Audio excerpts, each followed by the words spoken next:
আবার বলে আমরা নাকি পালানোর পথ পাবো না। পালায় কে? আওয়ামী লীগ কখনো পালায় না, পিছু হটে না।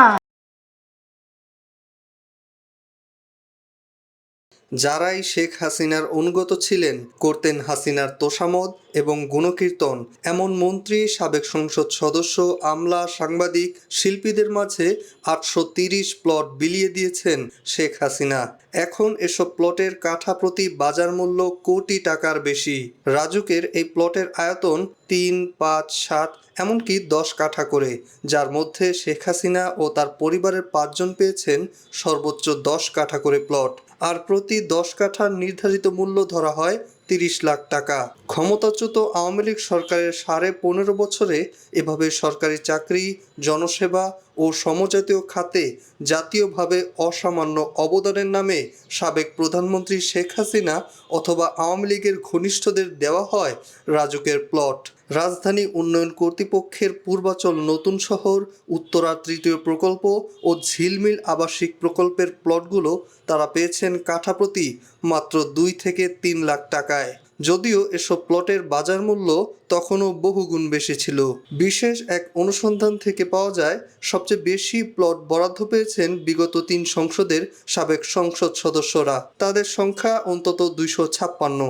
এছাড়া সাবেক অন্তত ২২ জন মন্ত্রী, ১২ প্রতিমন্ত্রী ও ৩৯ জন সচিব অসামান্য অবদানের নামে প্লট বরাদ্দ পেয়েছেন। রাজনীতিবিদ ও আমলাদের বাইরে অন্তত ৩০ জন সাংবাদিক, ৩০ জন শিল্পী ও সংস্কৃতিকর্মী পেয়েছেন প্লট।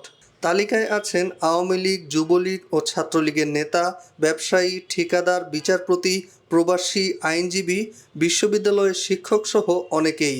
তাদের পরিচয় মূলত তারা প্রভাবশালী অথবা আওয়ামী লীগ সরকারের অনুগত ও তোষামোদকারী। কেউ কেউ আবার তদবির করেও প্লট নিয়েছেন।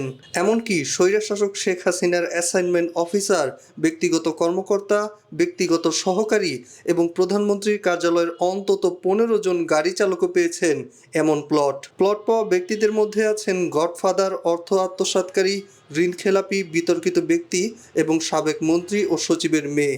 রাজুক সূত্র জানিয়েছে, প্লটের জন্য আবেদন করা হতো প্রধানমন্ত্রীর কার্যালয় বরাবর। তখন শেখ হাসিনার সম্মতিতেই প্রধানমন্ত্রীর কার্যালয় থেকে সিদ্ধান্ত হতো কারা কারা প্লট পাবেন। পরে সেই তালিকা পাঠানো হতো মন্ত্রণালয় হয়ে রাজুকে। সংস্থাটির বোর্ড সভায় শুধু কাগজ অনুমোদন হতো। এখন হাইকোর্ট থেকে জানানো হয়েছে, বিষয়টি খতিয়ে দেখা হবে প্লটগুলো নিয়মের মধ্যে থেকে বরাদ্দ হয়েছে কিনা।